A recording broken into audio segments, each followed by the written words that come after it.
Okay, hello, greetings and welcome.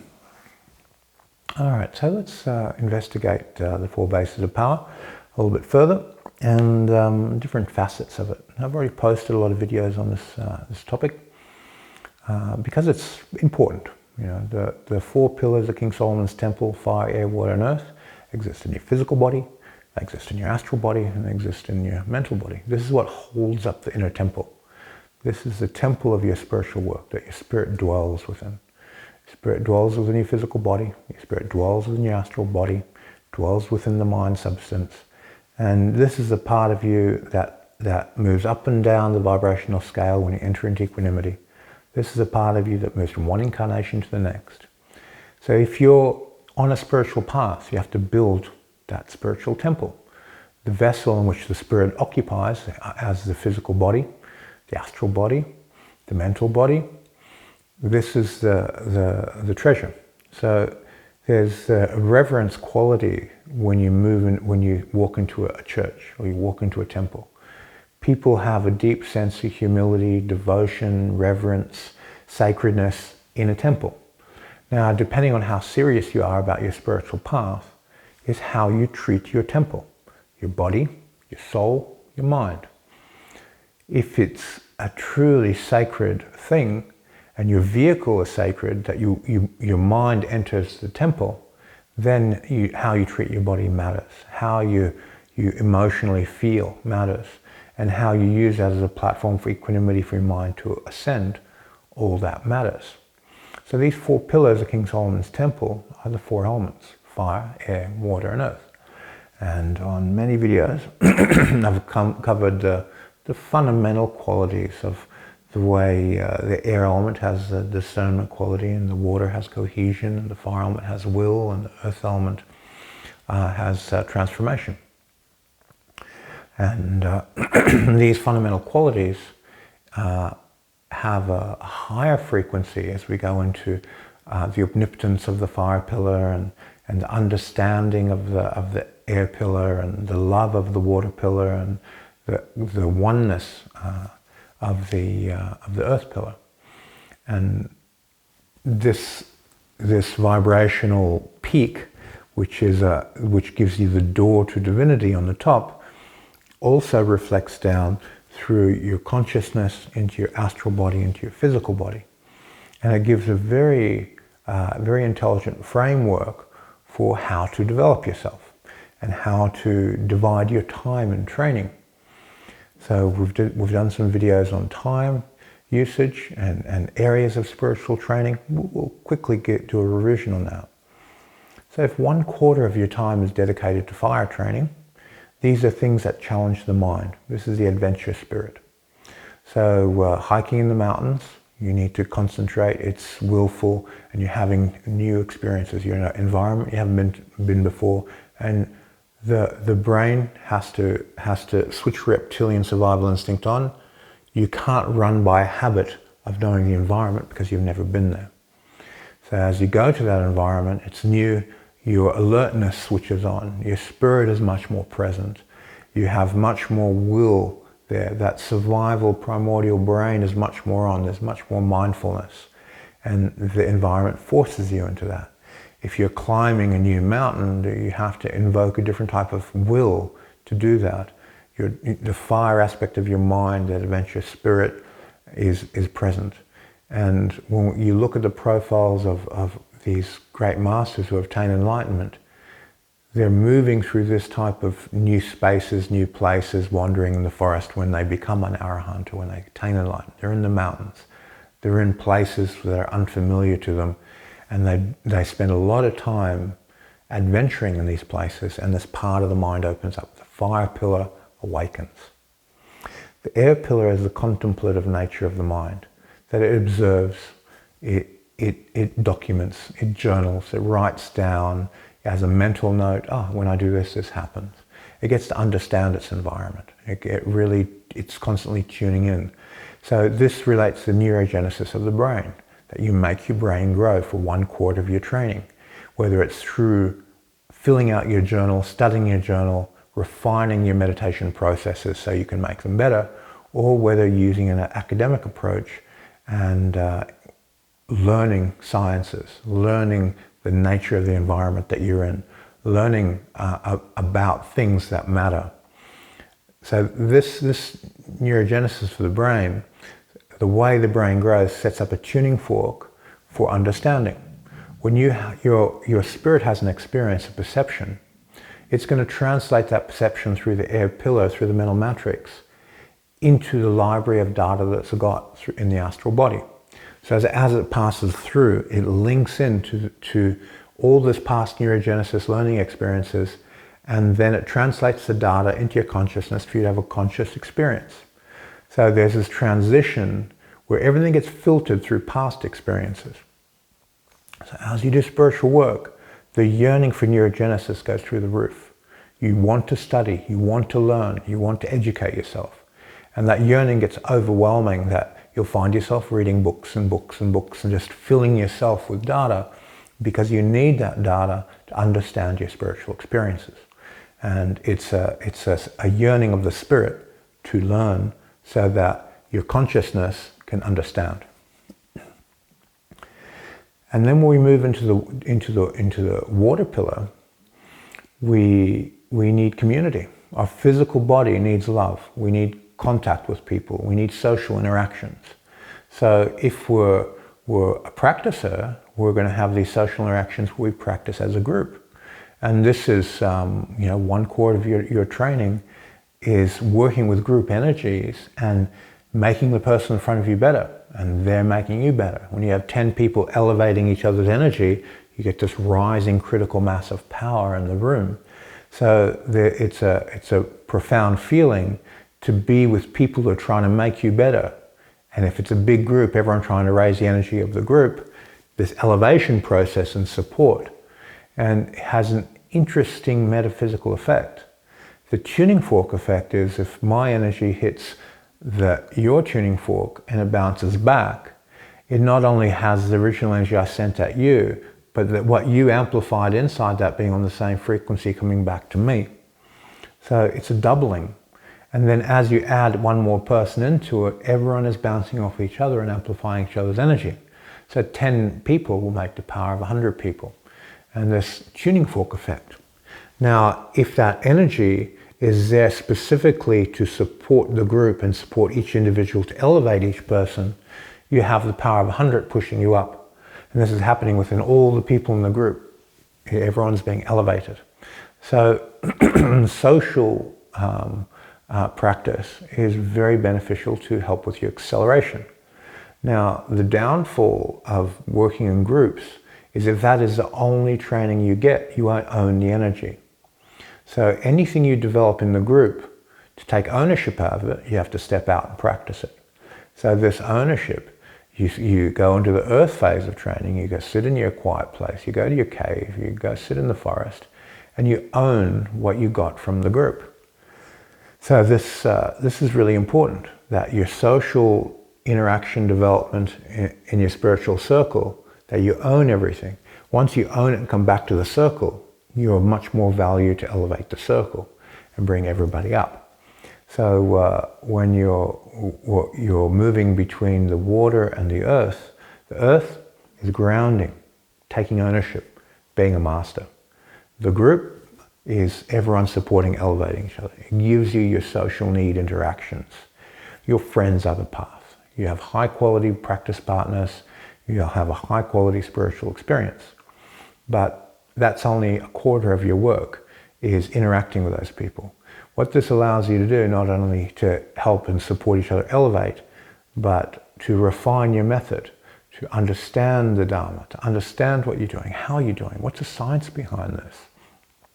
Those social interactions can clarify your methodology and make it better and get you to understand what you've journaled on a much higher level.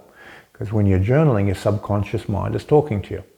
And then when your conscious mind reads the dialogue from your subconscious, you get this interaction between the two, which allows you to practice better and create better results. So these 4 pillars, from a fundamental physical practice perspective, is how you spend your time practicing. When you're understanding the 4 pillars and the division of time practice, you really enjoy your practice. If you're a full-time practicer for 12 hours a day, you have a 3-hour hike in the mountains.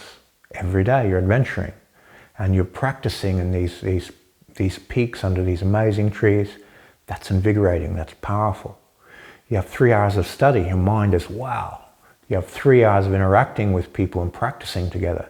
Your social need is fulfilled. And then you have your quietude in your cave and you have 3 hours of good, solid, quiet work. This is going to make you accelerate up the vibrational scale really fast. This is the platform of King Solomon's temple, of your temple and how you practice.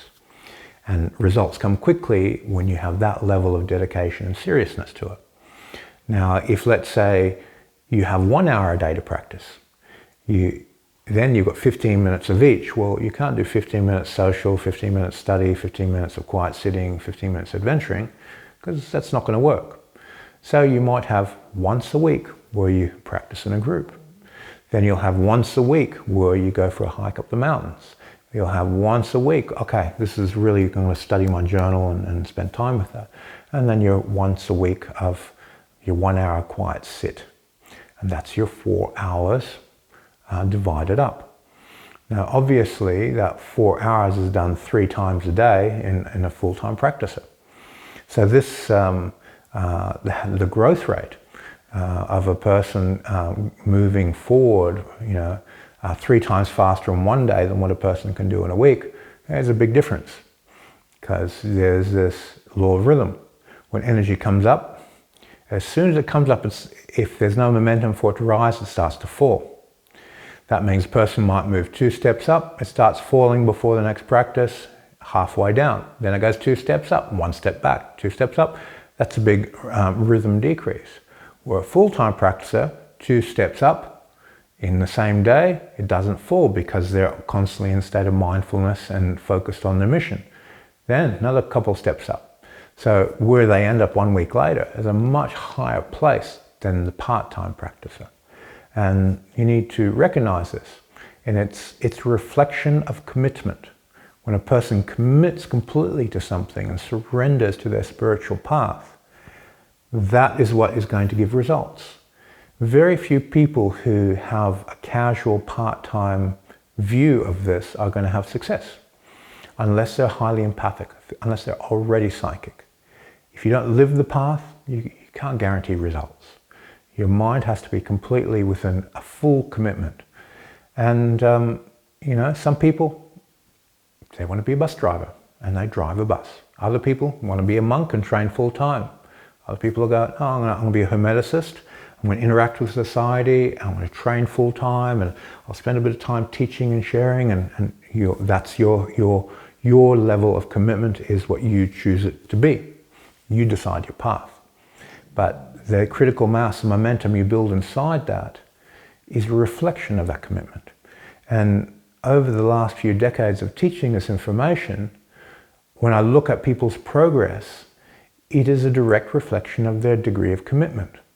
And this isn't, this person has a clairvoyant experience because they're natural or because they worked hard. It's the overall progress of the whole package is a reflection of how much they commit their mind and their feeling and their unconscious to the process of what they're going through. The more committed you are, the faster you develop. So it's really this one primary quality that you need to move through first before you can start developing all the other things that accelerate you and breaks and so forth. First, commit yourself. And once you've decided, this is my level of commitment, this is my time commitment, this is my energy commitment, this is how much of your soul you give to your spiritual practice, then you know how fast your potential growth is.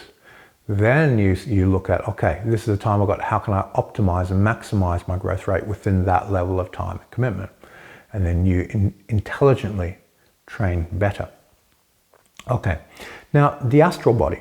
The astral body and the elements are the fire characteristics of how the fire manifests your astral personality, the air characteristics, the water and the earth. So this is your basic blueprint of your astral ego.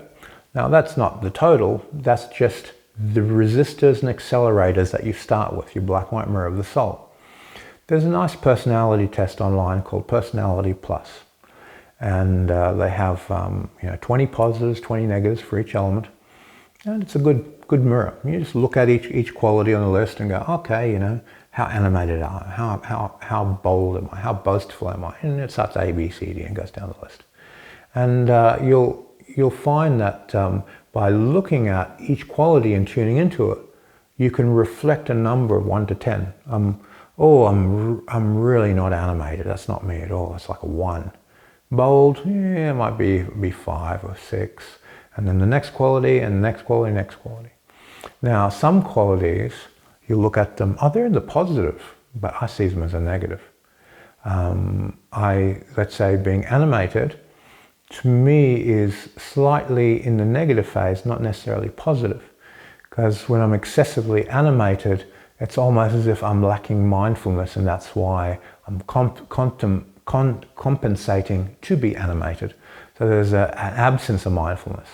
When my body does something in the background that I'm not mindful of, it's animating something. So animation, not many people are very conscious of how they use their hands, how they use their body gestures to animate.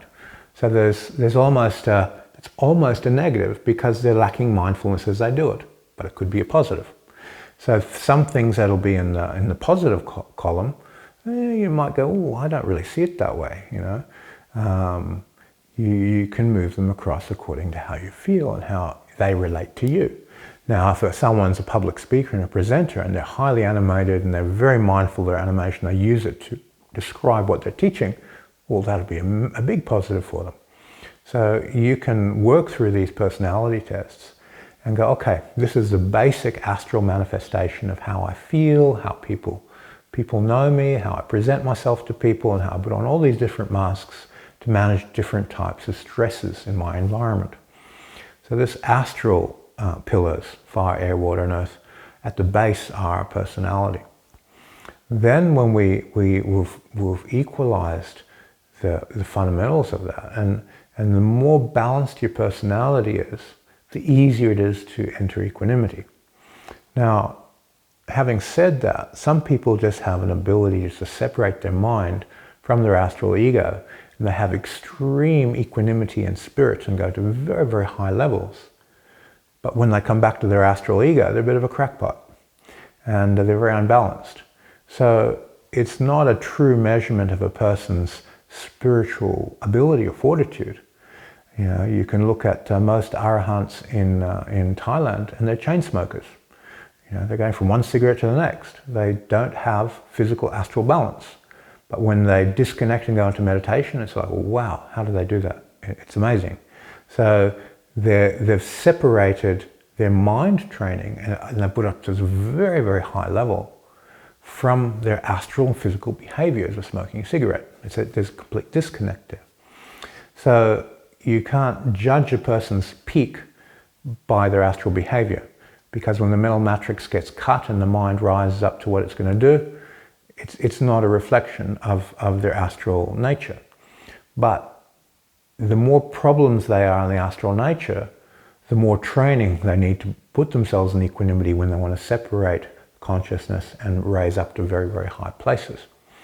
So even though we can't use it as a way of judging people's spiritual growth and development and status, because they may have been on a bodhisattva path for many incarnations, and they can be of a certain level, and they may be a chain smoker in this incarnation, it doesn't change all those diamonds in their spirit from each incarnation of what they achieved. Once your mind touches a high frequency, you can't lose it. If a person has spent an entire incarnation in a very, very high state and built these diamonds in the spirit, there's a magnet pulling their mind up to it. They can ride their past karma. And when they meditate, it's sort of like, oh, wow, I just let go and I end up at this place and I don't know why. It's because you did a lot of work in another incarnation. And most people who come into Hermetics have been high-level meditators for a very, very long time. And that's why they come into the science of how to do it. That's why they don't go into a religious system where they just have to have faith in a doctrine. High practitioners don't have blind faith. They investigate, test everything. And for Hermeticists, most of the students who have come through, they have bright light in their spirit. They've done a lot of work in previous incarnations. And that's why they're attracted to the Hermetic framework. So just by you watching this video and wanting to absorb this information, there's a 90% chance that you were a monk in a past incarnation, that you were a shaman, that you were a spiritual teacher, and yet all these incarnations are very, very high frequency states. Remember that in every village, there's traditionally a shaman, there's a temple, there's a spiritual person there. So out of every 500 to 1,000 people, there's one that's got their spiritual mind in line with the universal teachings, and that's you, because you're here listening to this video. It's a very high probability. So that heritage that you've already got, you want to take ownership of that. You want to invite it. And the way you can invite your spiritual heritage into the present moment is stillness. The greater the equanimity you can generate and release yourself of your astral stuff and let your mind rise up, that magnet of past skill in your spirit will pull you upwards into those states. So you can accept your heritage, accept the wealth of all those different incarnations that develop in your spirit. Because your spirit reincarnates. The only thing you need is a letting go process, a raising up process. How do you release time? How do you release space? How do you enter infinity of the Akasha to open your crown to take ownership of your heritage? And some people will just do it spontaneously. They go, oh, okay, I just know stuff and I don't know why. And that knowledge comes through the mental matrix, hits your astral body, it translates itself into an insight, and that print of information experiences from past life starts manifesting in this life. And how many incarnations have you had as a spiritual master before that? Most probably very many. And all that knowledge is there. It's not power, it's knowledge. Your spirit doesn't transfer power from incarnation to incarnation. It's more like a download. It's imprinted on your spirit, this information. And then you can take that information, act upon it in a certain way, and release power. Now there's astral reservoirs of power within different religious systems that people tap into and cast spells and create magical effects. But this doesn't lead to ascension. This is just magic. It's just taking power from there and making something happen here. It's utilizing universal laws to make things happen. Ascension is a different process. It's bringing things out of form to move up a vibrational scale rather than bringing things into form to move down a vibrational scale. Okay, so with the 4 pillars, King Solomon's Temple, it's a psychological framework. It is the elements in the body, in the astral body, in the mental body, in the Akashic body, in the non-dual light body, and in your resonance with divinity. And it's a very, very well-constructed physical, psychological, spiritual way of touching divinity. And it works incredibly well because it's so profoundly intelligent. It makes sense. There's no objections from your intellect and there's no objections from your intuition. They both say yes. As you practice, you move forward and up. And you can see the 4 pillars of King Solomon's Temple in every spiritual master. If you overlay this model on anyone that does a lot of spiritual work, you can see their successes and you can see why they fail in some areas as to how they balance the 4 elements on each level of vibration up the vibrational scale. Okay, I hope this helps with your journey. Thank you for your time. See you in the next video.